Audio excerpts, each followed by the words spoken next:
Hello, lovelies. I'm Cathelina, your host, your guide, and the voice behind Oracle Audios and Alchemy Teachings. I'm also the founder, owner, and the creator of Fiat Apothecary. Before we get into it, just a quick reminder, everything I share here is based on my own lived experience. I've been practicing magic consciously since 2012. I'm initiated in both the Hermetic and Egyptian lineage, and my work pulls from Kabbalah, ritual magic, conjure, and folk traditions across cultures. I'm a walker between worlds, and I help create bridges for people to find their way back to themselves. I am autistic, ADHD, and I'm BIPOC, so the way I structure things, it can seem a little non-linear. That's the way my brain works. My practice is built to support the way I process the world, and that tends to resonate with folks who move through the world differently too. This podcast is part of my YouTube and Patreon. It's where I unpack deeper layers of what's coming through, energetically, astrologically, and spiritually. And I support folks doing their own healing and their own spirituality and magical work. You can grab the full lecture notes and extras for this episode over on Patreon if you want to go deeper. And I just want to say, whether you've been here for a while or if you're new, I'm really glad you're listening. Okay, so let's get into it. This week, wow, these cards. I asked, what do the people, whomever's going to listen to, past, present, or future, listen to this reading? What is it that they need to hear? So this message is for you. The theme that I came up with is reclaiming the fire from the ashes of disappointment. With collectively everything that's going on the planet, and also I live in the US, it felt like the theme. Yeah. And I'm going to start off with an opening prayer. Okay? Spirit of truth, may this transmission illuminate the path for those caught between heartbreak and hesitation. May the listeners remember their fire, even when it's buried under grief or delayed dreams. Let every reversed current become a portal for redirection and for empowerment. We call upon the divine intelligence flowing through the cards, the Spherot, the elements, and the stars. May this week's message restore boldness, clarity, and discernment. And so it is. So like I said, the theme for this week, for July 27th through August 3rd, it's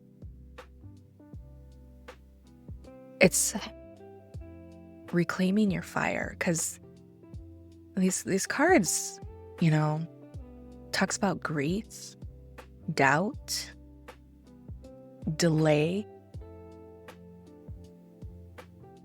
The Five of Cups, it casts a long shadow of sorrow, while the King of Wands reversed pulls inward, asking whether leadership is truly sovereign or if it's performative. And the Eight of Wands reversed delays through the breakthroughs that we're craving, whispering, not quite yet. Time to recalibrate and refine. So I'd say this week is about really just emotional realignment, accountability, reclaiming sacred timings. So the Five of Cups. Now when I look at this card, I see someone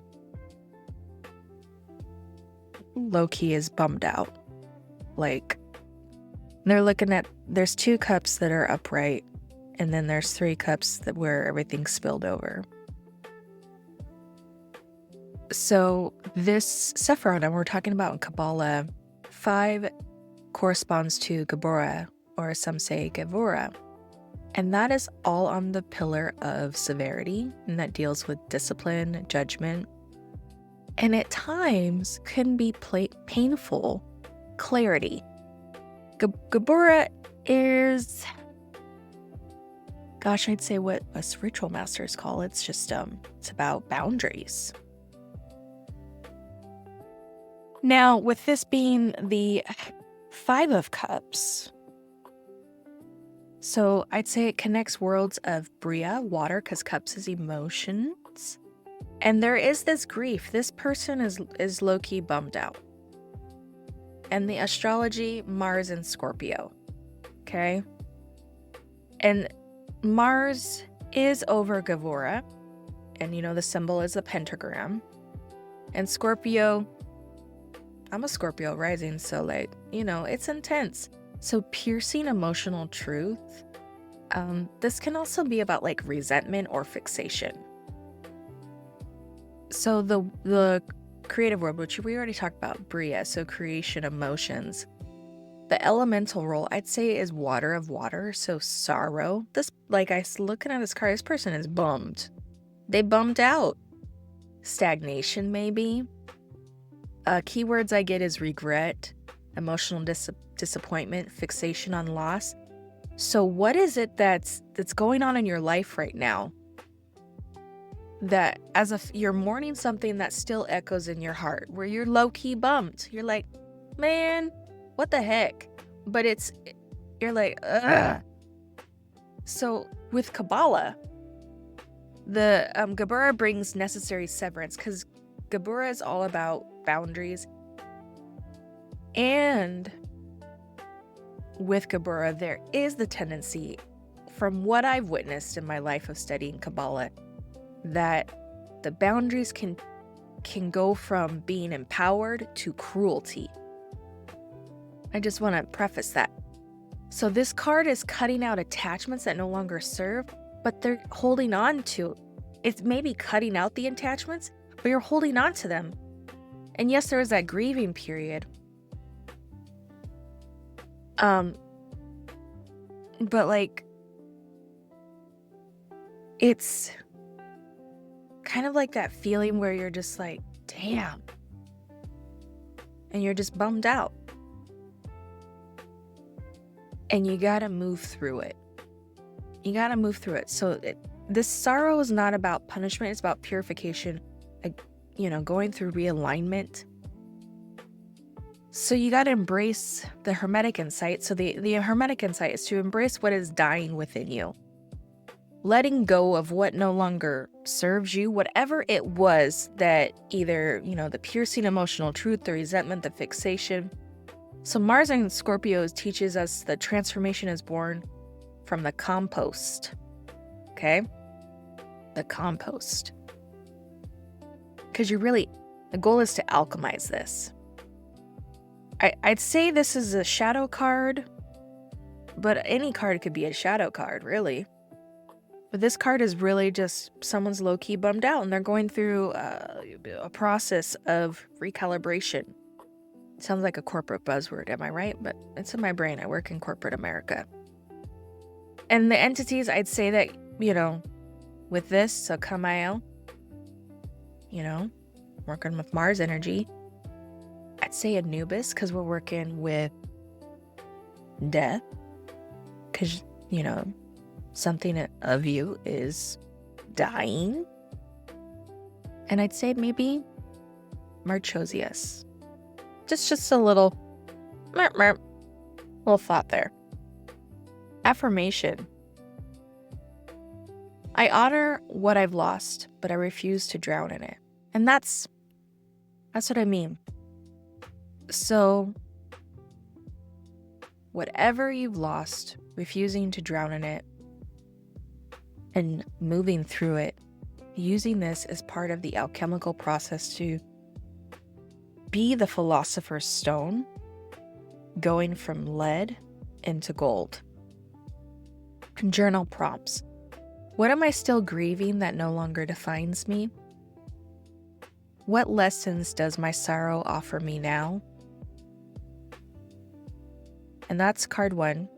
Moving on to card 2. All right, we're looking at the King of Wands reversed. So, low-key, when I'm looking at this card just upright, because, my brain's got to look at it. You got this cool dude sitting on a throne. I see a gecko.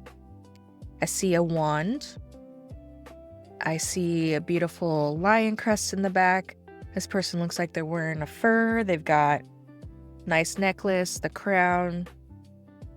There's some green in there. They're looking good.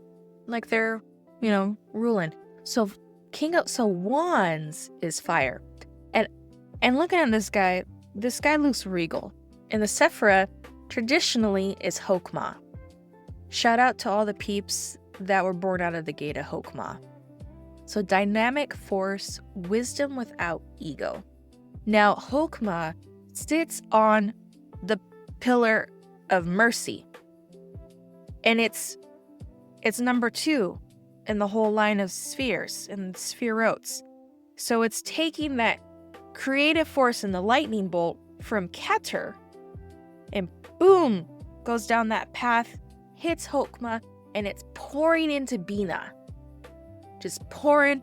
It's this force. Because you have force and form. The pillar of mercy, the pillar of severity.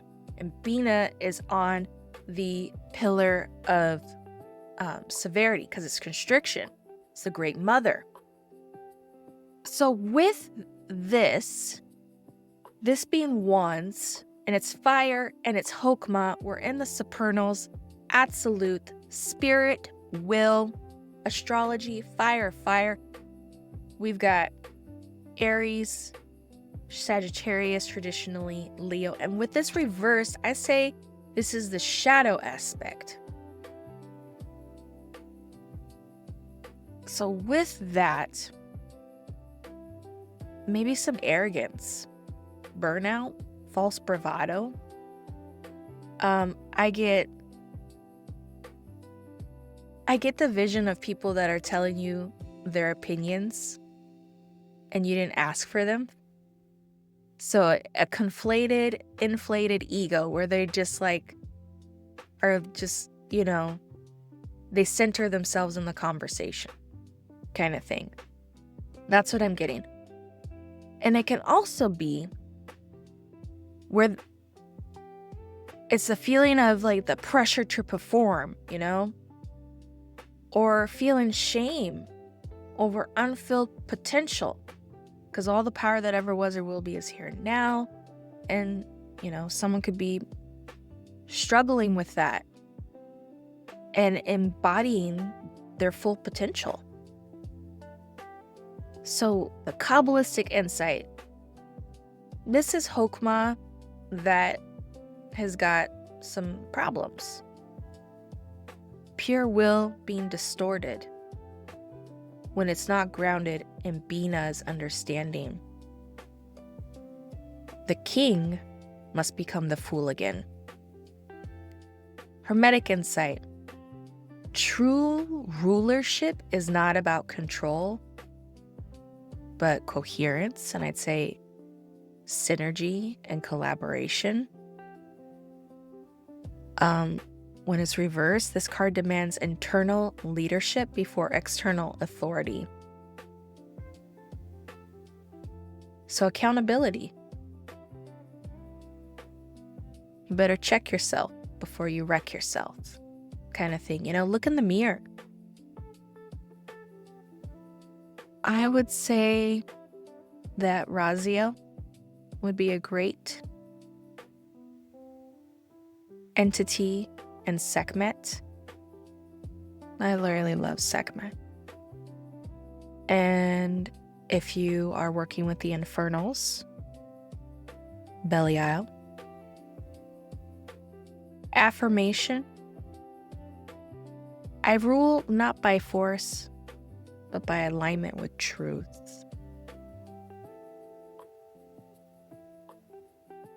Journal prompts. Where have I mistaken dominance for power? What part of me wants the throne but fears the responsibility?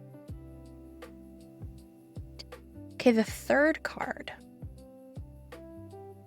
Got the Eight of Wands reversed.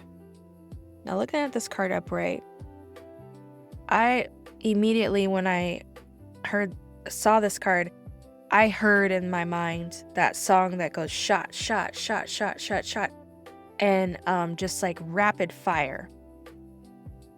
That's what I got. And so then when it's reversed, it's just a dud. So we're dealing with eights. So we're dealing with Hode, and we've talked a lot about Hode.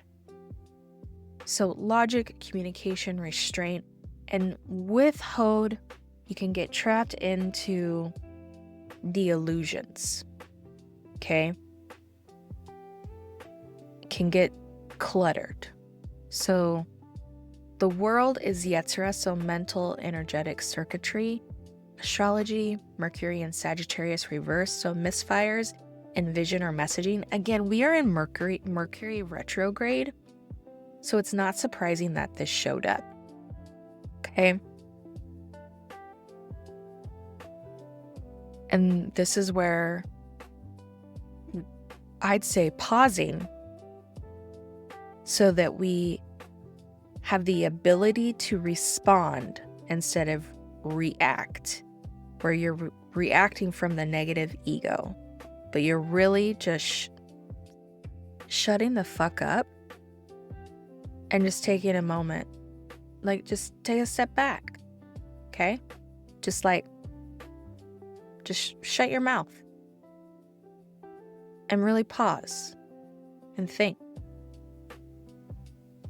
Because it's the world of Yetzirah, formation and thought, the elemental role, fire through air reverse. We already talked about that. Keywords: frustration, stalled plans, scattered focus. So just like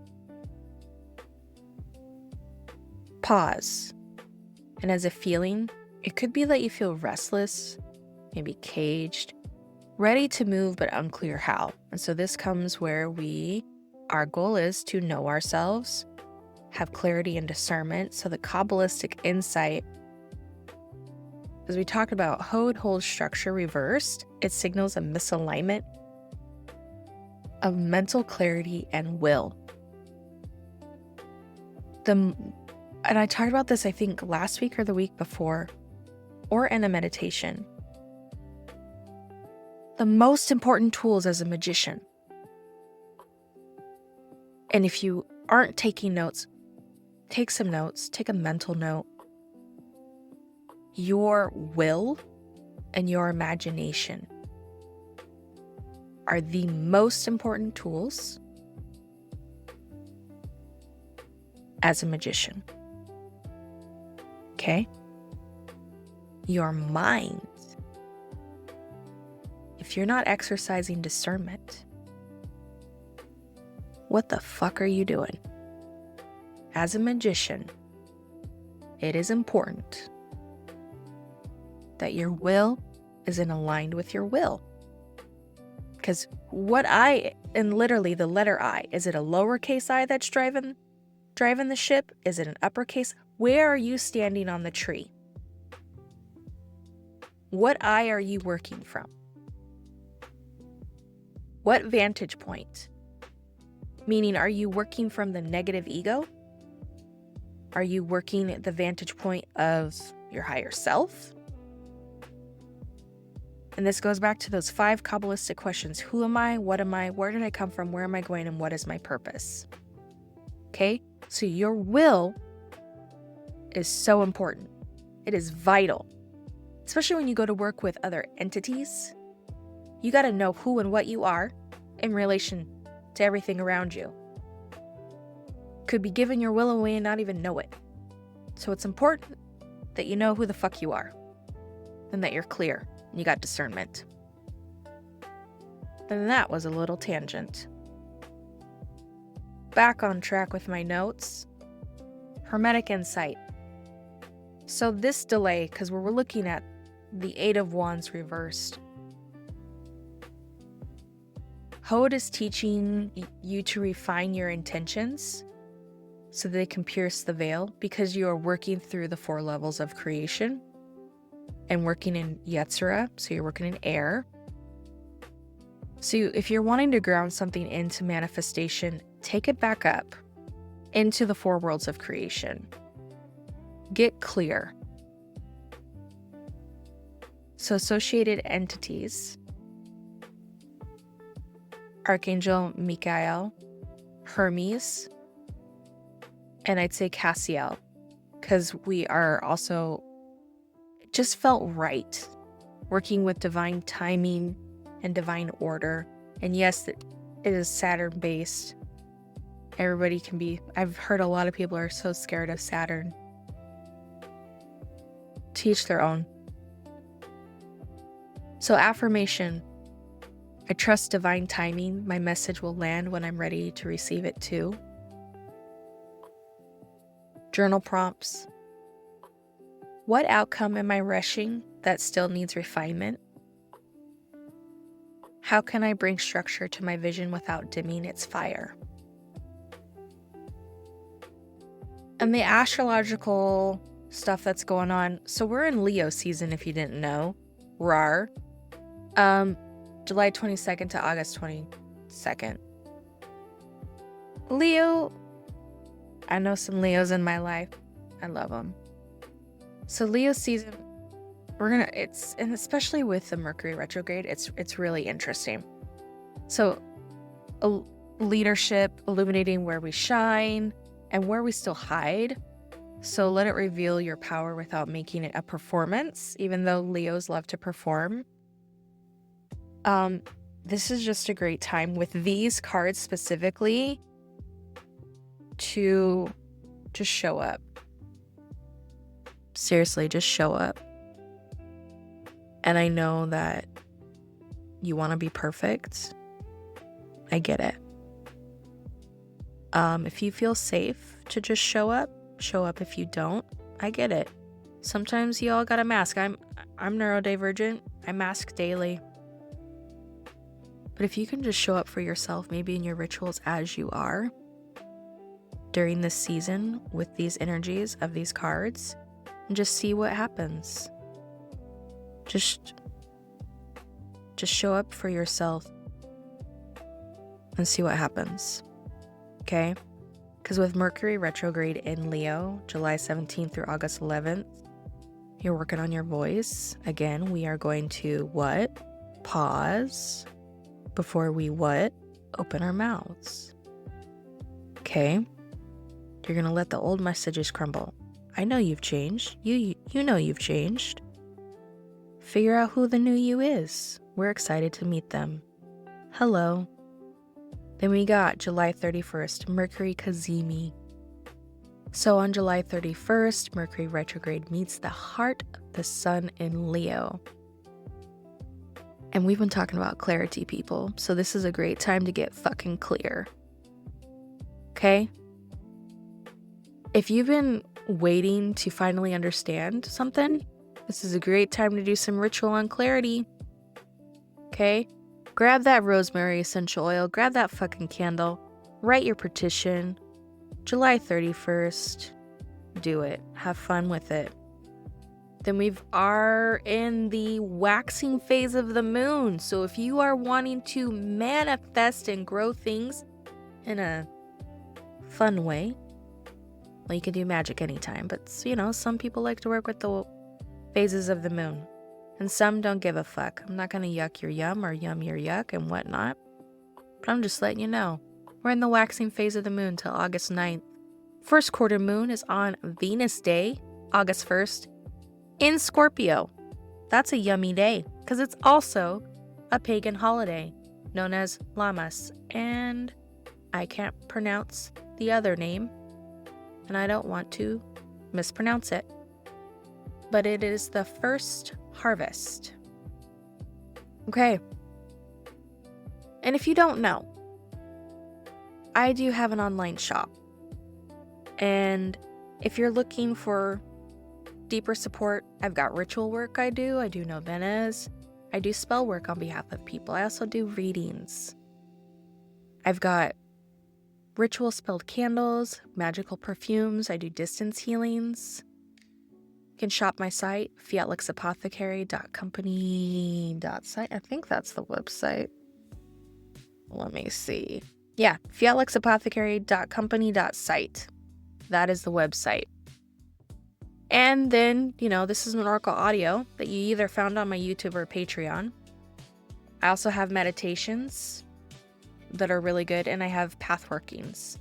So please subscribe, check them out, leave some comments, boost the channel so that other people can see it and it feeds the algorithm.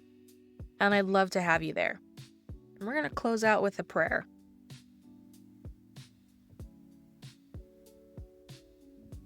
In nomine Padre et Filii et Spiritus Sancti in nomine Jesu Christi.